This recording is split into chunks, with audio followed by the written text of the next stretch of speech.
Welcome to the Occult London Podcast. This is a new podcast dedicated to exploring magic, mysticism, the Kabbalah, as well as other topics. If you like the podcast, please write a review and rate us on iTunes, as it will really help us to get this message out there. Also, be sure to visit our website at occultlondon.co.uk, where you can subscribe to the show. If anyone has any questions for me, then I'd love to hear from them, so please reach out via Facebook or an email, as I'd love to answer your questions. You can find my Facebook on the show notes, or alternatively email me at occultlondonpodcast@gmail.com. Thanks so much for listening, thanks so much for all your support, and I hope you enjoy the show. As we've seen over the last few episodes, we have been exploring the different planets of the solar system that had an impact on our ancestors and also magic over the ages. And in this episode, we will be discussing the darkest planet of the series, which is the planet Saturn, whom medieval astrologers called the Great Malefic. Saturn is the last planet we can see with visible eyes from the Earth, and so for many ages it's been associated with the beginning and the end of our universe, as well as being the keeper of boundaries, time, and also death and decay. Although this planet is the furthest away in terms of the universe, it is second only to Jupiter in its gravitational power. So Jupiter is very much expansion, while Saturn is very much about contraction. This contraction element means it has a massive influence on magic and spiritual work, as well as the material elements on the Earth. Cornelius Agrippa says the following about Saturn. From Saturn receives a sublime contemplation, profound understanding, solidarity of judgment, firm speculation, stability, and an immovable resolution. The feature that Saturn is probably most famous for is its huge concentric rings that swirl around it, and these are believed to have been formed millions of years ago through broken pieces of rock and ice. And a nice way of thinking about these is that these ice-covered rocks were without order, and then Saturn obviously came in during the formation of the solar system to bring order to the chaos of the debris. And this is really the power and function of Saturn. It brings structure, it brings order, it brings limits, and it's also bringing things into crystallization and materialization. Denning and Phillips say the following about Saturn, and I quote, "Lofty, autocratic, cold, and sometimes mournful or brooding, the forces of constriction and crystallization, has an affinity with the land and the depths of the earth, with advancing age and long passage of time, but also with artistic creativity, the bringing of ideas into material form." Similar to Jupiter, Saturn has multiple moons that orbit around it. And one of its names is King of the Moons, due to the planet having at least 82 moons within its orbit, of which the majority are named after either Greek or Roman gods. And this includes the second largest moon in the solar system, which has its own atmosphere and is also much bigger even than the planet Mercury. The ancient Greeks called Saturn Phaimon, meaning shiny one, and they connected it with the god Kronos, who's the god of death. Saturn is also famous for its extremely slow orbit of the Sun, with the planet taking around 29.5 years to do one orbit of the Sun, and the 12 zodiac signs. And this rotation is quite interesting because it's known as the Saturn return, and it's essentially when the planet returns to the same place in the sky as it was when you were born. And this event normally brings about big changes in your life, not always positive. The idea of the Saturn return is particularly important from the point of view of death, as when, in days gone by, the average lifespan was around 30 years old. So the return of this planet would have signified someone's death, or at least you'd be coming up to, the end of your days. Although the planet is associated with destruction, discipline, and restriction, it's also important to remember that the planet was considered to be the realm of the god Saturnus for the Romans, who was meant to have been the ruler of the Golden Age. and also the one who taught mankind how to farm, how to grow crops, and really kind of all this sort of agricultural development, which is really the kind of foundation stone of much of our civilization. And from that development of agriculture, from those sort of early civilizations, you then get, learning, developing cultural things, artistic things developing out of that. So it's this kind of hard work at the beginning where you're, ploughing the field, planting your crops. But then once that hard work's done, then we start to see the rewards. We start to see the fruits of our labour coming through. And Saturn is very much a teacher that shows us that through hard work and efforts, we can bring that unmanifest into matter and start to solidify and materialise our dreams. Saturn is a great teacher who can help us to learn how to cope with the challenges of the material world, and also how self-discipline through the application of structures of law, frameworks and processes we can create and we can build things.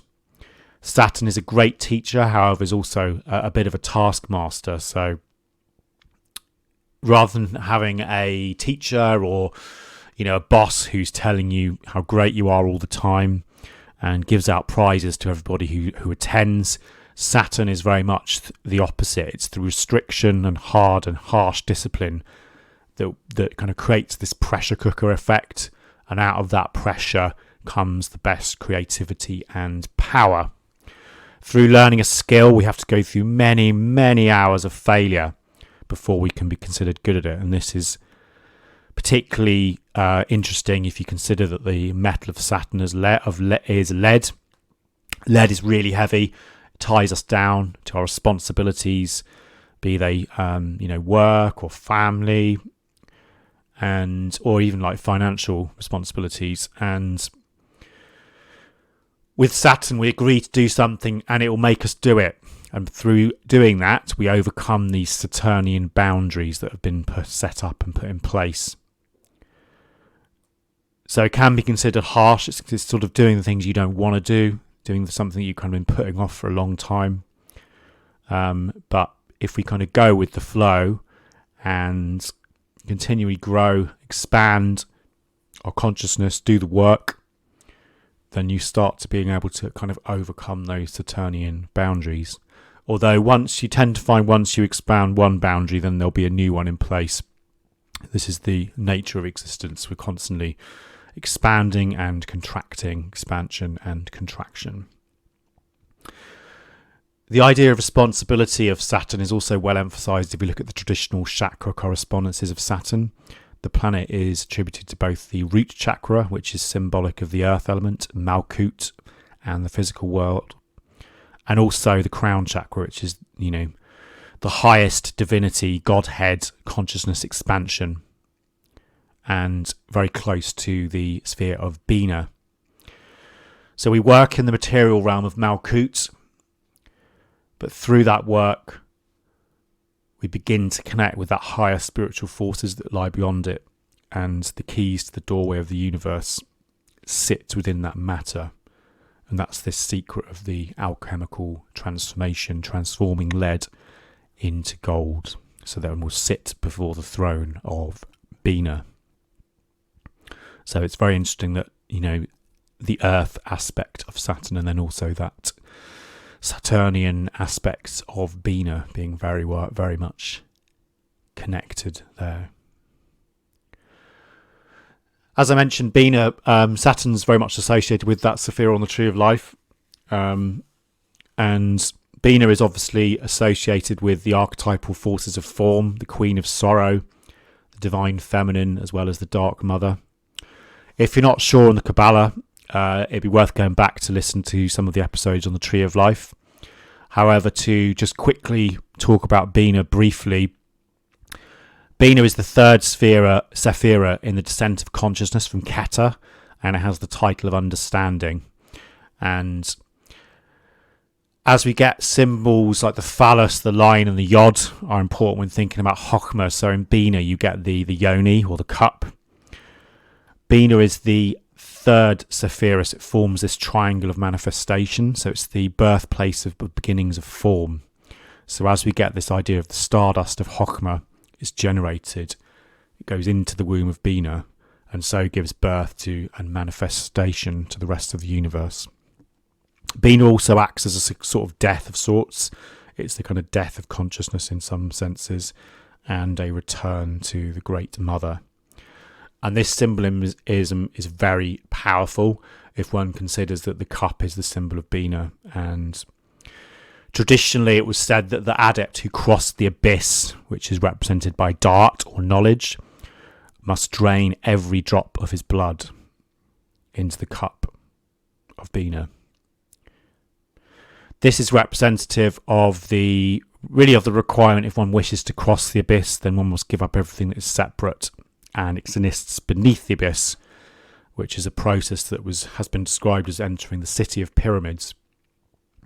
And the blood that the adept drains out could also be kind of representative of that ego that you relinquish before being reborn.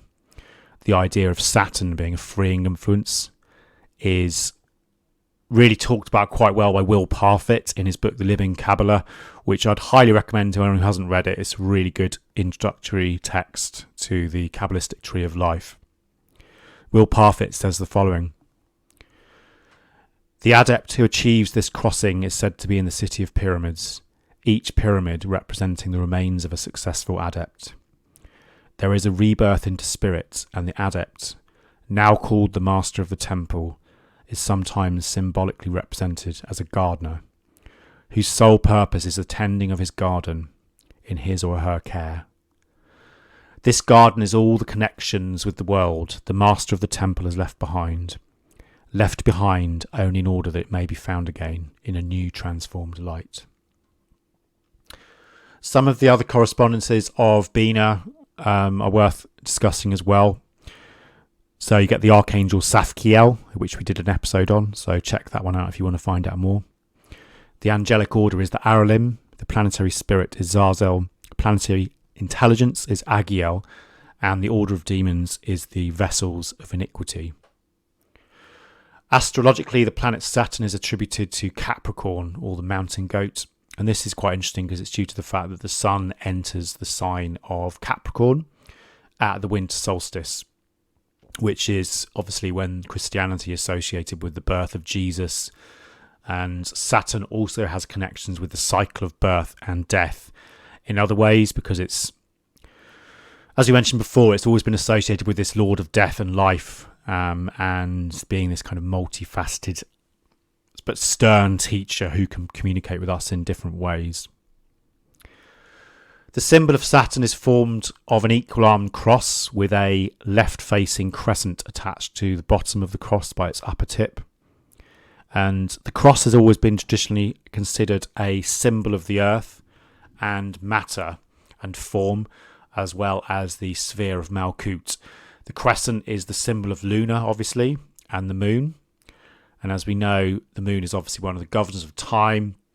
The majority of our calendars are based on the lunar cycles. Therefore, we have the concept of Saturn as a ruler of form and constriction, but also in the context of the moon. So Saturn can also be seen as being this sort of almost like an upper octave or part of an energy of the moon, which rules more the sort of karmic destiny, things we're meant to be doing, and it will adjust accordingly. From a mythological perspective, Saturn, as we've seen, is very much a centre of bringing things into form, karmic power, and also restriction and the solidification of energy into form.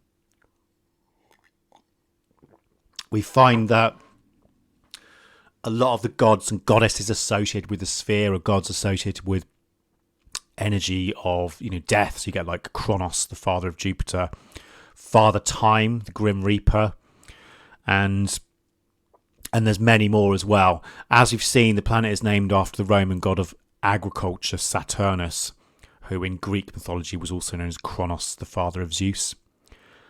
And Saturn is the root of the English word Saturday. There's lots of different gods and goddesses associated with it, but I wanted to discuss a couple of them. Saturnus, Neith, and Ptah. Saturnus is the Roman god most closely associated with Kronos from Greek mythology. So he's often depicted wearing, wielding a huge scythe, so a bit like the Grim Reaper, and is considered to be the agricultural god, the lord of the corn and of sowing seeds. He also had his own festival named after him, which was known as Saturnalia, which was a highlight of the Roman calendar, and had a massive temple dedicated to him in the Roman Forum. The symbolism of the corn and the seed is particularly interesting in relation to him. Those symbols often are used to represent initiation in the Western mystery tradition. So it's the concept of the seed of light that's planted into the candidate or into the initiate, and then it will kind of expand and grow until the fruits of the labour emerge. It's also obviously a big symbol of rebirth and reincarnation, this whole idea of the corn, and very closely related to Osiris from that point of view of this god of life and rebirth. A goddess of Saturn that's also worth working with and looking into is Net. She's one of the earliest goddesses worshipped in ancient Egypt and was worshipped in the pre-dynastic period, so circa 6000 to 3150 BCE, and her veneration continues through the Ptolemaic dynasty, which was the last to rule Egypt before the coming of Rome. Net has many different roles throughout her history, ranging from being a goddess of war, goddess of creation, mother goddess, as well as a funeral deity. She's also similar to Anubis in the fact that she cares for and helps to dress the souls of the dead. Her cult mainly centred around Sais in the Nile Delta, and she continued to be more popular even after many of her attributes were moved to goddesses such as Isis and Hathor. From the perspective of Saturn, I feel she's really important, as she was meant to have been present at the creation of the world, and also in some stories even the creator who gave birth to Atum Ra. Net is a good archetype to work with if you wish to kind of go back to the dawn of time, before anything was created, the sort of black darkness of the primordial womb, before anything was born, which is very much closely related to this idea of Bina and this kind of Saturnian energy. Another god that's quite interesting, connecting to Saturn, is the god Ptah, which is spelled Ptah. In Egyptian mythology, he's the creator god and the maker of things, and also the patron of craftsmen. And the ancient Greeks connected him with Hephaestus, or Vulcan, the divine blacksmith who brings things into creation through the pounding of his hammer and the work of the forge. Ptah was originally the deity of Memphis, which was the capital of Egypt from the first dynasty onwards, and he works quite closely with Sekhmet and Nefertem, and is one of the Memphite triad of deities. Ptah is normally depicted as a man in a mummy form wearing a skull cap, and he has a short, straight beard. As a funeral deity, Ptah is often joined with Sekka or Soka, and also Osiris to form Ptah, Sekka, Osiris, which is also another interesting triad to look into. The sacred bull Apis had his stall in the great temple of Ptah at Memphis, apparently, and was called a manifestation of the god who gave oracles. And Ptah is a really good archetype to work with in connection with Saturn, as he represents the hardest, most disciplined craftsman you can find. So his teaching is very much about, you can't rush things, even if it takes you years of repetitive work, and you receive no reward for all your efforts. And this is very much this kind of hard task master, where you'll go in and you'll be assigned to do some very menial job over and over again, to get that right before you can do something different. which again is very much related, I think, to a lot of the work within the kind of magical training and things like that, where you'll actually be, some of the stuff you do at the beginning, particularly around sort of meditation, trying to still the mind, trying to do relaxation, trying to do breathing exercises, all of those things, they seem pretty boring at the beginning, and that's why an awful lot of people don't stick with it, and they tend to drift away because they just find it very dull. But it's that foundational work, that foundational study that's really important, and you'll see the benefits of it later on, but you have to stick with it. Another example would be if you're trying to learn an instrument. So for instance, if you want to try and learn the guitar, when you first pick up the guitar, you probably won't even be able to hold the strings with your fingers, because your skin in your fingers gets really sore. You can't stretch them, you can't put the positions of the chords, and you've got to kind of like mentally think about, how do I play that chord, how can I reach that with that finger. But it's only through hours and hours of practice and repetition that you will find that you can start to form those chords yourself without having to even think about it. It'll just your fingers will just naturally go there. So again, that's this sort of Saturnian, this taskmaster that's teaching you to do that. There's a really amazing invocation about Ptah from a stone inscription of Ramses that I wanted to read from you. This is a hymn to Ptah. Yours truly is praising your perfection, Ptah the great, south of his wall. Ptah Tenon in the midst of Memphis, noble god of the first occasion, who built people and gave birth to the gods. Original one who made it possible for all to live, in whose heart it was spoken, who saw them develop, who foretold what was not and thought of what is. There is nothing that has developed without him. He whose development is their development, in the course of each day, proceeding from what he has determined. You have set the world to its laws like you made it, and the black land is fixed under your command, like the first occasion. And that's a stone inscription, a hymn to Ptah, which was written on one of the temples to Ramses. Working magically with Saturn, the best day to work with Saturn is on a Saturday, obviously. The yearly Saturn period in the Northern Hemisphere is the last 52 days of the zodiac year, so beginning from January 27th to roughly March the 21st. This timing gives us again this idea of Saturn as the ancient god Kronos, and the dark death, coldness of winter. The personal Saturn period would be classed the 52 days before your birthday, with Saturn as king of death, which would signify the death of our last year and enabling the new year to begin. There's different materials corresponding with Saturn as well. So from a metal perspective, you'd have lead, which is obviously the heaviest metal out there.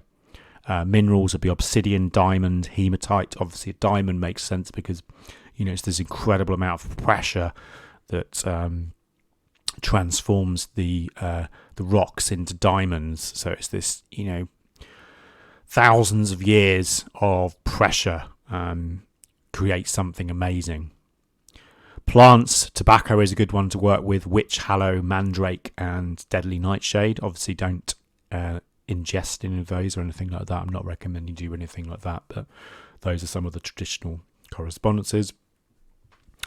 From a magical perspective, Saturn is a planet that can bring, the unknown into form. So if we don't know about something, or you're kind of afraid of something, and you want something resolved, this is something that will help, because it's bringing in those forces into manifestation so you can see them. And obviously one of the symbols that is used for the magician is the triangle of manifestation, which is very much related to this kind of Saturnian energy. So this concept of bringing the unmanifest, bringing the spirit, could be just bringing that, you've got loads of shit going on and you don't know how it's going to turn out. So Saturnian energies can bring those into manifestation in the same way that a magician would summon a spirit into the triangle and constrain it in the triangle of manifestation. It brings discipline to our lives. It binds. It can also banish unwanted energies and give protection. The energy of Saturn is, although it sounds quite similar to some of the energies of Gebura, which is the planet of Mars, but it is different. So Gebura is a warrior, active energy that kind of protects and defends, whereas Saturn is more of an energy that sort of neutralizes and banishes things. It takes away the inherent power of them rather than attacking them in the way that you would in Gebura, which is a kind of warlike planet. Saturn almost would like neutralize things because it just takes so long that it would just neutralize any kind of power. It would just fizzle out. Saturn can